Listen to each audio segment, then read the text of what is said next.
waiting for that first court date, that's where the Cook County Sheriff is going out. What's the success rate you see? For me on the street level, I feel like it's like 10%. But what do you see like as a whole view, I guess, of them actually getting it done? It is somewhere between 10 and 20%. Okay. I think pre-pandemic, it was 18%. Someone had actually done the math. And I had heard it was about 18%. So it is unlikely. They often make 1 to 3 attempts maximum before they return it unserved. If you get 3 attempts out of the sheriff, that's fantastic. Sometimes they will just go out one time and attempt to serve and return it unserved. So it's unfortunate. We get returns from the sheriff within about 3 weeks after we give it to them. And we've got another 5 weeks till the court date. And we're like, no, take it back. Keep trying. Like there's more time. And they're like, nope, we're done. We made 3 attempts. That's it. It's unserved. So it can be very frustrating. Be prepared to get a second summons when you go in for that first court date. Be prepared that you'll probably have to issue a second summons and use a process server at that time. We are always prepared. We have standing orders with the clerk's office for our process server. So we don't have to appoint it each time. So the long awaited court date comes and frankly, 90% of the time you can't do anything with it, but ask for an extension. So you could use, am I understanding that right? Am I saying it right? That's correct. So in January of 2021, the Supreme Court of Illinois put a mandate in place that every county has to come up with some type of mediation program in their eviction courtrooms. It was to deal with what they thought would be the tsunami of evictions because of the pandemic and a way to protect tenants who had been financially impacted by COVID. The broad stroke that they made, though, was that it protected all tenants, no matter whether they were financially impacted or whether they just chose not to pay rent because they knew that they could get away with it during the pandemic. So every tenant is entitled to this eviction mediation program.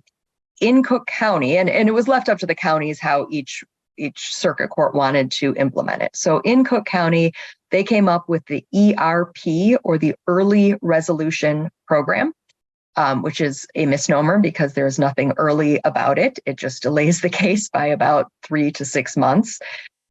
So when you get into court, after the case has been served, so either it's served by the sheriff or a process server, and you get into court, you've got service. If the tenant does not show up, you are still going to get a continuance. So pre-pandemic, we could get a default eviction order right then at that first court date. If we had service and the tenant wasn't there, the judge would give us an eviction order by default.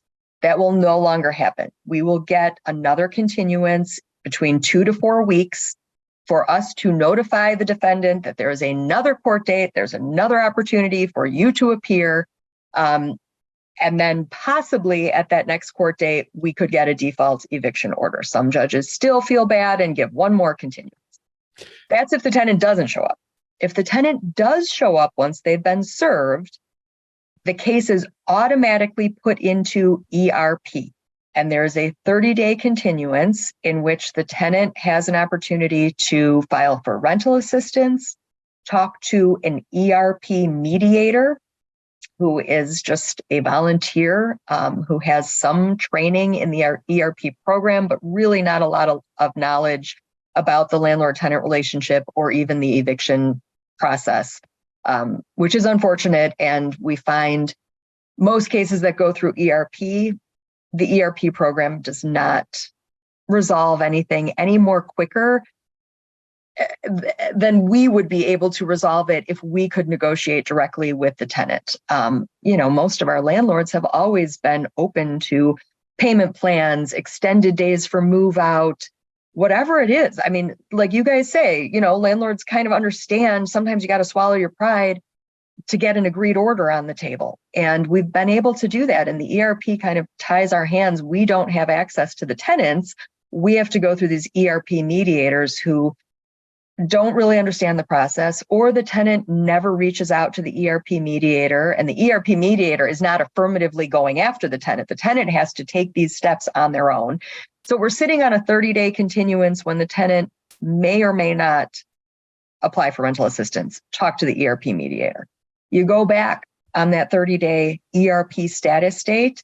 If the tenant hasn't done anything, but they show up and say, oh, judge, but I meant to apply for rental assistance, they'll get another 30-day date.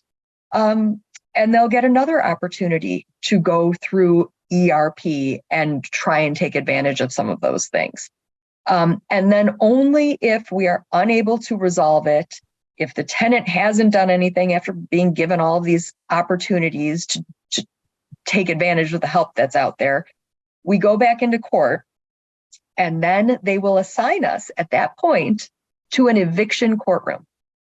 So the judge who's doing what we call like the ERP or the intake, the eviction intake process, does not really make any decisions on the substance of the case. Only when the tenant has exhausted all of their help and we're unable to resolve it, then we get assigned to an eviction courtroom. So that's another continuance. And once we get into that courtroom, we can either have a trial, a hearing, prove up how much is due to get our eviction order, and finally have a judge who has the authority to give us that eviction order, to hear the substance of the case and give us that eviction order.